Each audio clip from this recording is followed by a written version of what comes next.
welcome back to another video from your favorite English school, which happens to be English Solutions for Business and Life.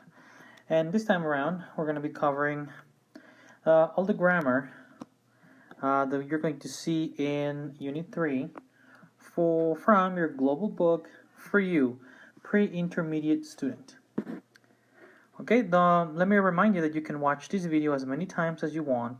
You can make notes and repeat whatever information you have or I present to you here out loud in front of your monitor. This is for you to help. This is for you to practice orally at home. All right, and the objective of the class or the video for today is to talk about. Well, we're going to go learn a little bit about the past continuous as well as a review of general information in present and past. So we will be covering present simple or simple present and the past continuous and their differences as well. Okay, this is a very important video. You probably have heard about this grammar type, this grammar information, but it's always important to review and recap on what we already know. Okay, so don't forget that the simple present is to talk about general information, general information or habits. Exactly, and the formula is quite simple, as you can see. In the affirmative, we have a subject, present, verb in present, and complement. If it's negative, we have a subject, doesn't or don't, depending on the person we are talking about, verb in simple form, and our complement. If we make a question, a yes/no question, we're going to say our auxiliary, which is do or does, subject, verb in simple form, or complement. And if the type of question requires specific information, we're going to insert a question word such as what, when, how, why, etc. Our auxiliary do or does, subject, verb in simple form, and complement. So it's very important that we remember this formula as much as we can, because it is very similar in most of the grammar tenses in English. So if we remember this formula, it will be it will be a lot easier for us to speak with correct grammar. We have some examples here, exactly in the same order I presented to you before, well, except for these because they're changed, but you get the idea. For affirmative, we have I have 2 jobs. Both are half-time. Second, now we will talk about negative, which is the second example. We have she doesn't like going to the movies alone. That is a habit she has in this case. Number 3 is an information question, and we have why do you always work late? So this question requires specific information, an explanation in this case. I work late because this, and that. Now the third is a yes/no question, and we ask, does he take her to the office every day? Is this a habit? Yes. So the answer can be yes, he does, or no, he doesn't, or a complete answer, yes, he takes her to the office, or no, he doesn't take her to the office. Let's double check our labeling here. We have a subject in the affirmative, yes, we do. Here we have it at the beginning. If it's a question, it's in third place. Second place if it's a yes/no question. Now, do we have auxiliaries? Well, in affirmative, we don't. In negative, we do. We have doesn't, we have do, and we have does. Do we have a verb? Of course, all sentences in English require a verb. So, have, verb in present, like, verb in simple form, work, verb in simple form, and take, verb in simple form. Now, let's say that we have a complement.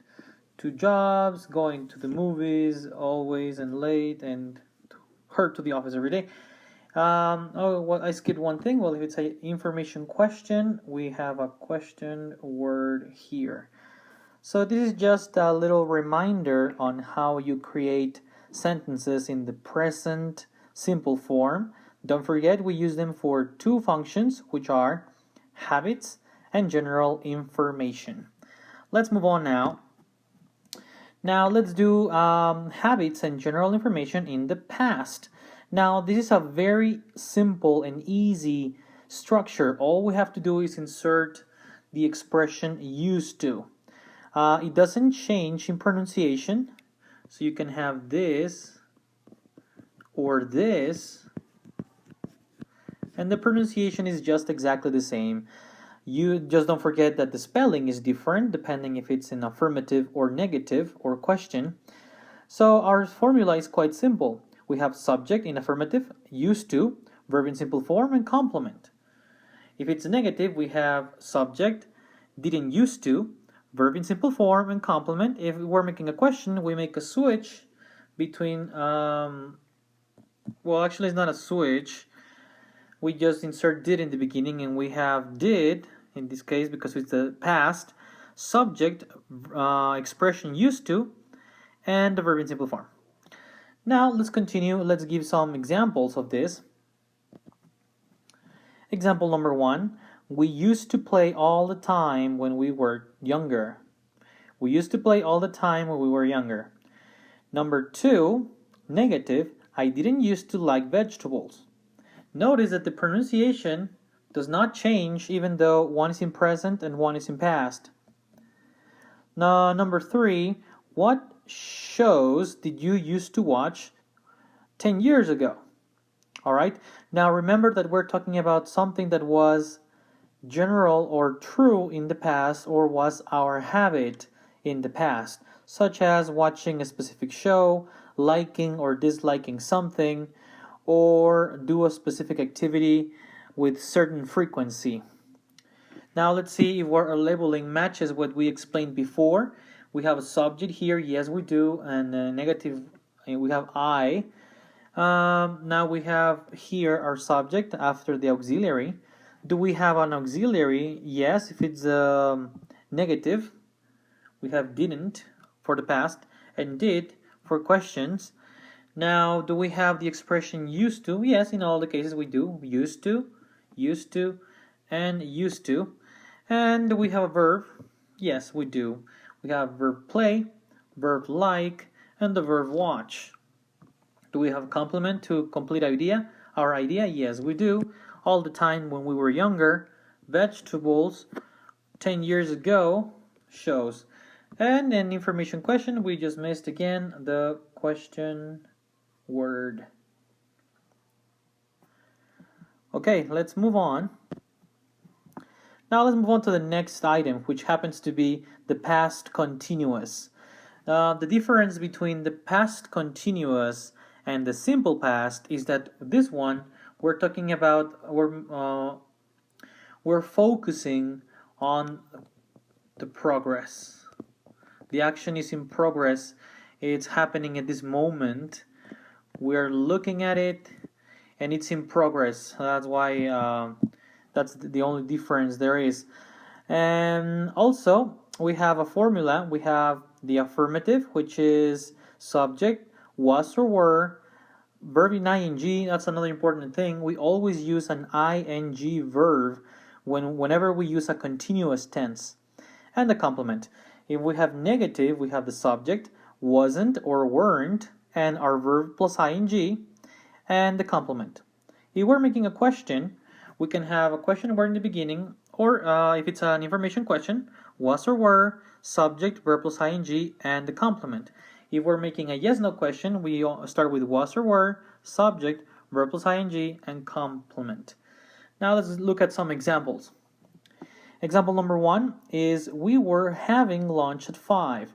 So at this hour, I'm just making sure that this time span, let's say between 4:30 and 5:30, more or less, approximately, this action was in progress.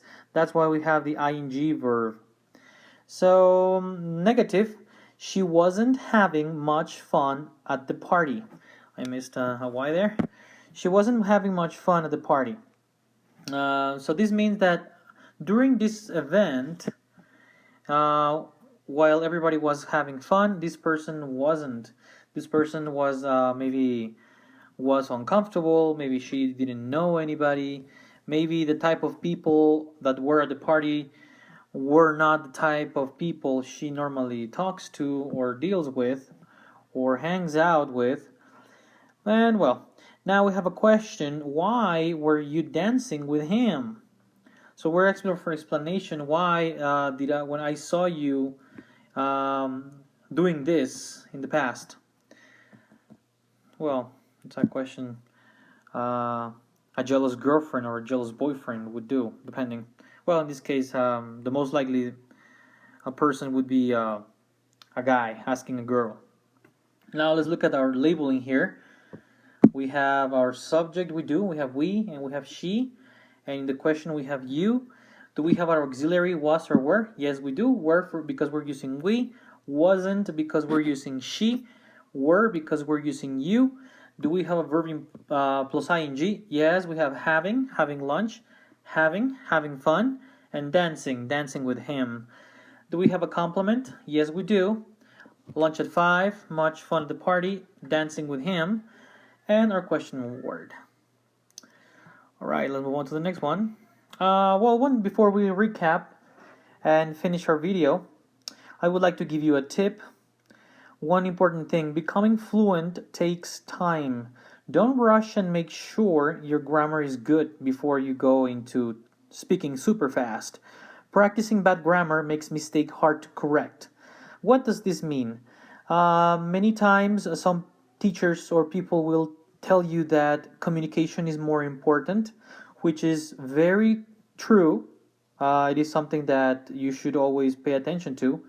However, when you practice bad grammar, that becomes true for you. That becomes correct for you.